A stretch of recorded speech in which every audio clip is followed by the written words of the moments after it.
Good morning and welcome to episode 2 of Workplace Wellness at Home. This is our Tangent TV series. Today I'm joined again by Brian Crooke, who is from Workplace Wellness Ireland. Brian, thanks once again for joining us today. Great to chat again, Louise. So last week we focused on what people could do to maintain their physical well-being while working from home. This week, we thought we'd focus a little bit more on their nutritional well-being. So I suppose to kick us off, last week you gave us some really concrete and clear guidelines that exist for physical well-being. Is there any equivalent like that for our nutritional well-being, or where should we be looking for a baseline from? Yes, that's right. The physical activity guidelines are really, really clear as to what a healthy adult should be doing each week. And that's applicable to about 98% of the population. It's a little different with nutrition. We're all different. Our bodies react to foods in different ways. So it's much more of an individual decision as to what works for us. Yeah, there's probably a general consensus around what foods are better for us. And many countries would have, say, a food pyramid, or a lot of countries are moving towards a food plate that they use to guide their citizens. Personally, I like to use a combination of a pyramid and a plate when I'm talking about nutrition. I think it's kind of hard to beat the old school, the Mediterranean food pyramid. That's been around for quite a while. And if you use that in combination with something like the Harvard Healthy Eating Plate, I think that's probably your best bet. Will I share my screen here? I'll show you what I'm talking about when it comes to Please do. Yeah, cool. So other diets are available. I don't even like the word diet, it's quite restricting, but other kind of pyramids or advices around nutrition. But it's just something about the Mediterranean approach that really appeals to me, and for a lot of reasons. And let's just start here at the bottom. I mean, it's kind of hard to beat. When you talk about a pyramid, the foundational piece of the pyramid is that bottom rung, if you like. And look at this here. This is a food pyramid, remember. And we're talking about every day to be physically active and enjoy meals with others. I just love that as a basis for a nutrition pyramid. So we're seeing people dancing here. There's people being active, walking, playing sports. And then that social aspect as well of eating food together, community aspect, social aspect. So I really love that as a foundational piece for starters. And I haven't really seen that in any other food pyramid or plate. When it comes to the food itself, then it's probably, you kind of probably already know the foods that are good for us and what we should be eating more of. It's kind of those reminders that are helpful in this area. So Mediterranean diet is good for this. It's, of course, the whole grain carbohydrates we're looking at. The Mediterranean diet is great for promoting those healthy fats. I think fats for a while there were seen as kind of, quite negative. But if we're looking at good quality extra virgin olive oils, some avocados, some nuts, some seeds, all in moderation, all real positive stuff. And then, of course, lots of colorful leafy greens, vegetables, fruits, all of that good stuff. And like any kind of food pyramid, the further you go up, you're kind of looking at maybe a little bit less and a little bit less as the week goes on. And again, another important aspect of the Mediterranean, they call out the water requirement every single day. And here's another thing you won't see in most other food pyramids. It's a little bit of wine in moderation. A little bit of red wine there, which you're cooking, is allowed. Of course, don't forget that moderation piece, though. Very important word. So the water, I'm always curious to know how much water we should be drinking a day. Brian, do you have any guideline on that? Yes, well, we could look at the fluid intake first. In general, we're talking about 3 liters for a male of fluid intake per day, and about a little over 2 liters for females. And the vast majority of that should come from water. You will, of course, get fluids from other sources like teas, coffees, other kind of drinks. And also, depending on your diet, if you are eating a lot of leafy greens, for example, you get quite a decent amount of your fluid intake from the food that you eat, up to maybe even 20% of the fluid intake. But roughly a little over 2 liters for females and about 3 liters for males over the course of a day. Okay, excellent. The moderation piece, it's an important one, isn't it, when it comes to the wine, especially Absolutely. In isolation. I've seen some funny pictures of bottle banks. So just to go on on then to talk more specifically, I suppose, about isolation and people being at home and, you know, cooking all of their meals, being next to the fridge, I suppose. We're hearing stories of people either overeating or just eating poorly in general. Have you got any advice for good nutrition around this time? What can we do to help that? I guess similar to what we were discussing last week in terms of physical activity, when good nutrition, it's going to require discipline and the motivation to want to eat well. And for me, I think that discipline starts in the supermarket. If your fridge and cupboard at home are full of soft drinks, biscuits, crisps, and, you know, lots of other processed foods, and you're sitting at home all day, I mean, you're going to consume all what's there. So that discipline starts by maybe not buying them in the first place. So if you can bring in some healthy snacks instead, some healthy food choices instead, that's where it starts. And another bit of advice would be, we're all pretty much at home. Just make sure you're in a normal routine of your breakfast, lunch, and dinner. And if you are having snacks in and around that, just make sure they're those healthy snacks that hopefully you've prepared in advance as well. And if you do waver, then of course, which we all do from time to time, your fridge and cupboard will hopefully only have those healthy snacks to choose from. Stuff like, you know, I'm a big fan of unsalted pistachios, those carrot and celery sticks you can dip in hummus, and of course lots of fruits and berries then as well.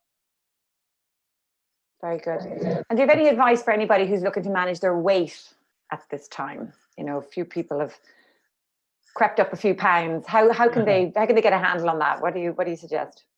Yeah, I suppose that's something that hasn't changed. Again, it's the discipline and the motivation, but weight management is always going to be, it's calories in versus calories out.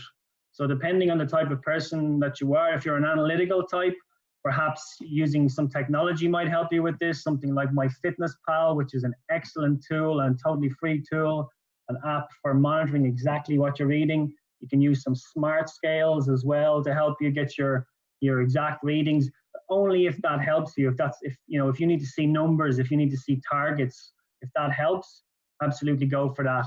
But if you're more of a person that wants to enjoy the food and make that pleasurable, then maybe kind of subjective measures are more important. How do you feel? Are you getting enough energy from your foods? Are you feeling strong? Are you feeling strength from the foods that you're eating? Are you feeling fueled? So those kind of things can support you. So it's like either eyeballing or being a bit more analytical, but it all boils down to calories in versus calories out. And on top of that, making sure as much as possible that those calories are as good quality as possible. Okay, excellent. And so we've kind of spoken about a few of the potentially negative impacts. So what about the positives? I mean, are there any positives we can take from this new reality, I suppose, from a nutrition perspective? Absolutely. I'm always looking at the positive side of things, and let's think about it. So we're at home pretty much all day. One of the things I try to encourage when we're in normal working conditions is for people to prepare as many meals as possible, and maybe if they can, bring them in with them for lunch. So now we're at home. Here's an opportunity to prepare a lot more homemade meals, to have a bit of fun in the kitchen, to bring in some healthy ingredients, and bring, a lot of us are at home with children as well, bring our children into the mix, introduce them to some healthy cooking practices while we're at it. And it's a nice way to kind of learn a few skills, and hopefully this is something we can bring back to the workplace when we do go there. If you think about it as well, another positive is I'm a big fan of, or a big believer in the fact that, like, healthy eating does not have to be expensive. I mean, I picked up my bag of kale there for 79 cents, carrots for 49 cents, sweet potatoes for 99 cents. I know farmers probably won't be overly happy about this, but it's never been kind of cheaper to eat healthy food. So there's cost savings there. We're not eating in restaurants. We're not eating in coffee shops at the moment. So there's another benefit again. One other thing, again, some people might like a bit of a challenge at this time. I think there's an opportunity to test out. There's a lot of research going on at the moment in the area of intermittent fasting. And if you think about it, we all kind of fast at a minimum for 8 hours per day, 7 or 8 hours when we're sleeping. And there's some interesting research in the area saying that the more we kind of fast over time, that can be better for us. And I'm not talking about going, not eating for days at a time, but perhaps maybe a 12-hour window. So if we're eating for 12 hours a day and fasting for 12 hours a day, that can have positive benefits and that can, you know, can support our digestive system to kind of catch up. So maybe you're having your final meal in the evening at 7:30 p.m. and you're not having your breakfast till 7:30 a.m. It's fairly easy to do. There's a 12-hour window where you're eating and 12 hours where you're not. So maybe that's another challenge for people that they can try during this period. Very good. And do you have any resources that you like to go to from a cooking point of view, from a meal prep point of view? Do you have any favorite places that you go for inspiration? Yeah, there's the girl who comes to all the Workplace Wellbeing Ireland events. Her name is Fiona Staunton. She's an excellent, you know, really small business called Fiona's Food for Life, and she's got about, you know, 100 YouTube videos up there with really excellent recipes, and, you know, easy to follow, fun stuff, healthy food. So anytime I need a little bit of, and I'm far from an expert in the kitchen, but if I need a little bit of direction, I'll go to Fiona's videos. And anyone who comes to our events will have seen Fiona there giving out some healthy nibbles. So it's definitely worth checking out her videos at this time. Okay, I'm just interested to know what are you going to do with that kale? I never ever managed to successfully do anything with kale that is edible. So really? What's your plan with the kale? Yeah, I'm a big fan of kale. No, I mainly only use it for my NutriBullet, for my juices or my soups. So it's a great base for a juice. So I'm not sure if you have a NutriBullet or equivalent, some of those Ninja juicers, but I always use a leafy green veg, either spinach or kale as the base, maybe a little bit of ginger on top of that. And there's a really nice healthy base for starters. Might add in a healthy fat, that might be seeds or nuts. And then it's let your hair down time in terms of berries or fruits. What are you going to put in there? Bit of water on top. And you're talking about a really healthy, nutritious juice. Maybe some frozen berries if you can in the supermarket as well. They'll cool down the juice. But the kale in a juice or a soup is absolutely fantastic. And would you have that now? Is that a breakfast thing or is that a snack, or where does that fit into your whole day? Yeah, I say I wouldn't have it every day. I used to have it every day until I realized I was absolutely filling this up, these juices with you know, fantastic fruits and maybe even some veg as well. But if you think about it, there's still plenty of calories in that. So it's a nice, maybe it's almost like a meal replacement sometimes. Certainly the juices that I make, you can make a smaller portion one, or you can share them amongst the family. For me, the juices would be probably a snack, or almost like a light lunch sometimes. For breakfast though, I'm just this type. I like consistency. For breakfast, it's porridge for me all the way, and it's the porridge oats with some blueberries on top.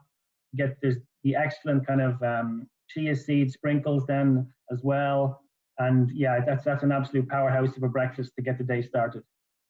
And in the sunshine, do you still feel like eating porridge when it's sunny and warm, and do you not feel like kind of switching over to, I don't know, a croissant or something outside with a coffee? It's never really that sunny and warm in Ireland in the morning. I've never really encountered that issue. Maybe if I'm abroad, I would certainly consider having something different, something a little lighter. Yeah. Very good. And what about the soaking? These kind of Bircher muesli type things. Are you a fan of those, or how do you rate those? Yeah, I mean, they seem fine. They seem interesting. Some people really like them. I've never got into them myself, but I've tried plenty of mueslis. Especially if you're making your at-home muesli, they seem like a really good option. If you check any of the packets, mueslis are nice, but they've got a decent amount of sugar in them as well, and maybe even a little bit of salt. So just keep an eye on that. Okay. Excellent. Okay. I don't know if there's any questions in the chat there, Joe. I forgot to mention to people that they could ask questions in the chat. Will I? Oh, yeah. So if anybody would like to ask any questions, Brian is here with us for the next little while. So if you want to get your questions in, we can put them directly to Brian. Well, will I introduce the healthy eating plate? So we've discussed the food choices, the particular food choices. But I always like to talk about the 3 Ps then on top of that. Like, you can eat an awful lot of healthy foods, but you can eat too much of a good thing as well. So portion size would be the first P.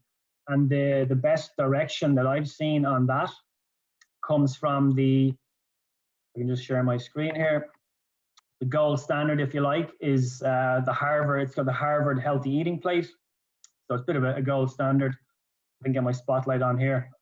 So The idea being that for every meal we're having, if possible, we kind of aim for this mix on your plate. So if you can see here, it's roughly 50% made up of fruits and vegetables. So here's your vitamins and your minerals. We're looking for maybe a quarter are those whole grains, and they're directly calling them out as whole grains and not carbohydrates. So they're going straight for those whole grains. And then what are your protein of choice then here as well? Again, roughly a quarter. And so the plate kind of, it fits in very nicely with the Mediterranean pyramid I mentioned earlier. They call it healthy oils here. I'd call it healthy fats. Doing a nice fat mix of healthy fats in there. They also mentioned the water aspect as well. So we're drinking plenty of water. And then this activity piece as well. Always including a bit of activity on top of your nutrition as well. So I think that's a really nice kind of companion piece to the Mediterranean diet, the Harvard Healthy Eating Plate.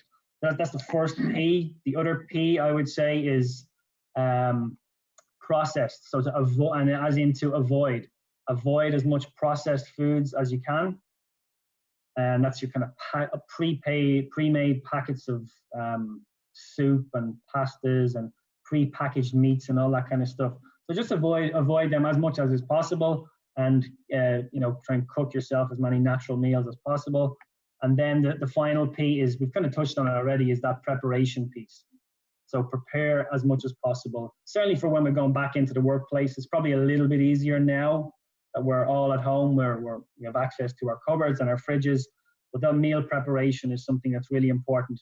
If we are rushing and we're busy at work, chances are we're going to just grab that quick scone or that donut or that pastry that's right by the till, and when we're running through the coffee shop.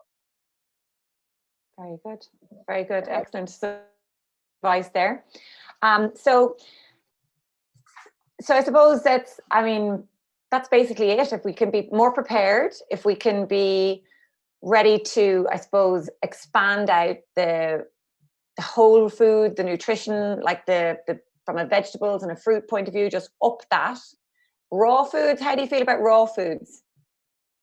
Yeah, a big fan, depending on the context.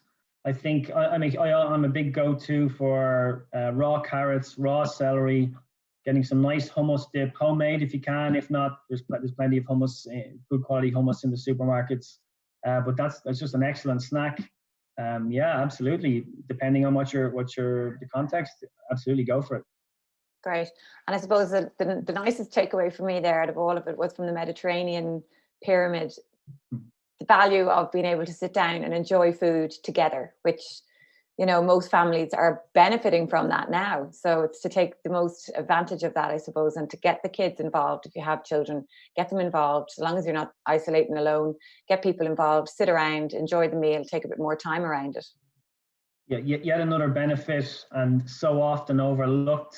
And it's something we aim to make time for when we're busy and working hard. And now we have a great opportunity to do that now, to sit and to share meals and to enjoy each other's company over food. So yeah, absolutely great benefit. Yeah, it's excellent. Well, Brian, thank you once again for joining us on Tangent TV. We'll be back next week with another episode of Workplace Wellness at Home. Next week, we're going to focus on resilience. Don't forget to subscribe to our YouTube channel just below so you don't miss any of the updates. And Joe will be here at 2 p.m. today with his entrepreneurial skills session. And the title of this session is very fun: 21 ways to blow up your company. So it sounds like an interesting way to spend your afternoon. So do check it out. Brian, thank you once again for joining us and for sharing your knowledge. A pleasure. Thank you, Louise.